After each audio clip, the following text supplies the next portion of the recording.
ভোটের দায়িত্ব পালনকালে কোনো চাপের কাছে নতি স্বীকার করবে না নির্বাচন কমিশন। আর নির্বাচনে দুই পক্ষের সহিংসতায় কেউ আটক হলে ভোটের আগে ছাড়া পাবে না বলে জানিয়েছে ইসি। বুধবার উপজেলা নির্বাহী অফিসারদের নির্বাচনী প্রশিক্ষণ কর্মশালায় এসব কথা জানিয়েছে প্রধান নির্বাচন কমিশনার ও কয়েকজন ইসি।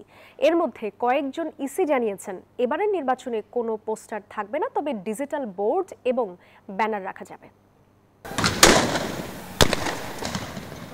বিগত জাতীয় ও স্থানীয় নির্বাচনে সংঘাত, সহিংসতা আর অনিয়মের নজির গড়েছিল আওয়ামী লীগ সরকার। জুলাই গণঅভ্যুত্থানে বদলে যাওয়া বাংলাদেশের সুষ্ঠু নির্বাচনে নজির গড়তে চায় বর্তমান নির্বাচন কমিশন। যে জাতি আইনের প্রতি যতটা, তবে এবার নির্বাচনে দুপক্ষের সহিংসতায় কেউ আটক হলে ভোটের আগে ছাড়া পাবে না বলে জানিয়েছেন নির্বাচন কমিশন।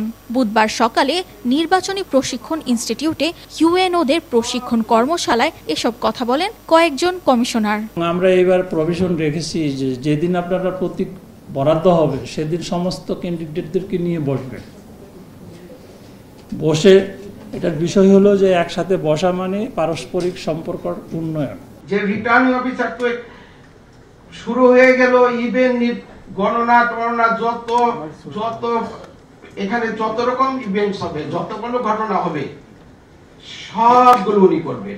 বান্ডেল থাকলে প্রতি সেনমানিতে টাকা বাঁচবে। বিকাশ সেনমানি বান্ডেল কিনে জিতুন প্রতি লেনদেনে।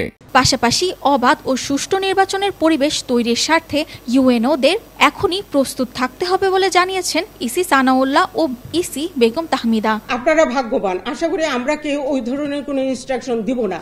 এইবার অন্তত আমরা যদি থাকি তাহলে আমরা সেটা করব না।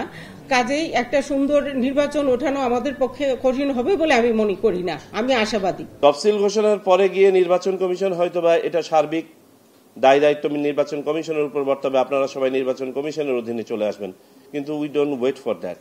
আমাদের এনভায়রনমেন্ট ক্রিয়েশনের কাজটা কিন্তু এখন থেকেই করতে হবে, যে না প্রশাসন কঠোরভাবে নিরপেক্ষভাবে কাজ করে যাবে। এই আবহাওয়াটা তৈরি করতে হবে। And we are not going to bend to any pressure. কোনো চাপের কাছে ইসি নতি স্বীকার করবে না বলে ইউএনওদের বার্তা দিলেন প্রধান নির্বাচন commissioner. we will not bend to any pressure. সেটা আমি এই মেসেজটা আপনাদের কাছে ডিসেমিনেট করতে চাই। আপনারাও কোনো প্রেশারের কাছে নতি স্বীকার করবেন না, কোনো চাপের কাছে নতি স্বীকার করবেন না, এবং সম্পূর্ণভাবে নিজের সিদ্ধান্তে, আইন অনুযায়ী সিদ্ধান্তে অটল থাকবেন। আমাদের পক্ষ থেকে আমরা সার্বিক সহযোগিতা দেব, এবং নির্বাচন কমিশনও কিন্তু কারো কোনো অন্যায় চাপের কাছে নতি স্বীকার করবে না।